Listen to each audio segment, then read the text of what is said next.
મોંઘા શેમ્પૂથી નહીં, ઘરગથ્થુ ઉપચારથી ભાગશે ડેન્ડ્રફ. અપનાવો આ સરળ ટિપ્સ. ઉનાળામાં ડેન્ડ્રફનું પ્રમાણ વધી જતું હોય છે, જેના નિવારણ માટે લોકો મોંઘા શેમ્પૂ અને કન્ડિશનરનો ઉપયોગ કરતા હોય છે.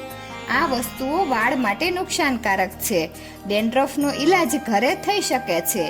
તેના માટે આ પેસ્ટ બનાવવી પડશે. આ પેસ્ટ બનાવવામાં ખર્ચ થશે નહીં. આયુષ અધિકારીએ આ પેસ્ટ અંગે માહિતી આપી છે. ઉનાળો આવી ગયો છે. આ ઋતુમાં ચામડી તેમજ વાળને લગતી અનેક સમસ્યાઓ સર્જાતી હોય છે. ઉનાળામાં માથામાં ડેન્ડ્રફ અથવા ખોડો વધારે થાય છે. ઘણીવાર ડેન્ડ્રફના કારણે વ્યક્તિને શરમનો સામનો કરવો પડે છે. આથી વ્યક્તિના આત્મવિશ્વાસમાં પણ ઘટાડો થાય છે. વાળના વિકાસ માટે ડેન્ડ્રફને નિયંત્રણમાં લાવવું જરૂરી છે. લોકો ડેન્ડ્રફના નિવારણ માટે અંગ્રેજી દવાઓ, કન્ડિશનર અને શેમ્પૂ વગેરે ઉપલબ્ધ છે. જો કે આ વસ્તુઓમાં મોટા પ્રમાણમાં કેમિકલ્સનો ઉપયોગ થાય છે. આથી આવી વસ્તુઓનો ઉપયોગ કરવાની ના પાડવામાં આવે છે. આપણા રસોડામાં ઉપલબ્ધ કેટલીક વસ્તુઓનો ઉપયોગ કરીને ડેન્ડ્રફથી છુટકારો મેળવી શકો છો. આ વસ્તુનો ઉપયોગ પ્રાચીન કાળથી કરવામાં આવે છે. આ પેસ્ટનો ઉપયોગ કરો.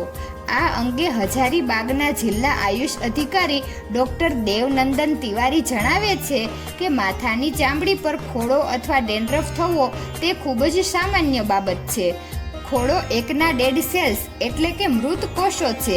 જ્યારે માથામાં વધુ પ્રમાણમાં ખોડો થઈ જાય તો ખંજવાળ આવવાની પણ શક્યતા વધી જાય છે. આયુર્વેદમાં એવી ઘણી બધી વસ્તુઓ છે કે જેનાથી ખોડાની સમસ્યા દૂર કરી શકાય છે. આમાં મુખ્યત્વે હળદર અને દહીંમાંથી બનેલી પેસ્ટ સૌથી અસરકારક હોય છે. પેસ્ટ બનાવવાની પદ્ધતિ ખૂબ જ સહેલી છે. તેમણે વધુમાં જણાવ્યું છે કે આ પેસ્ટ બનાવવી અત્યંત સહેલી છે. આ પેસ્ટ તૈયાર કરવા માટે દહીં અને હળદરનો ઉપયોગ કરો. દહીંમાં માત્ર 2 થી 3 ચપટી હળદર ઉમેરો. આ પેસ્ટને માથા પર લગાવો અને તમારા માથાને અડધા કલાક સુધી સ્વચ્છ કપડાથી ઢાંકી દો.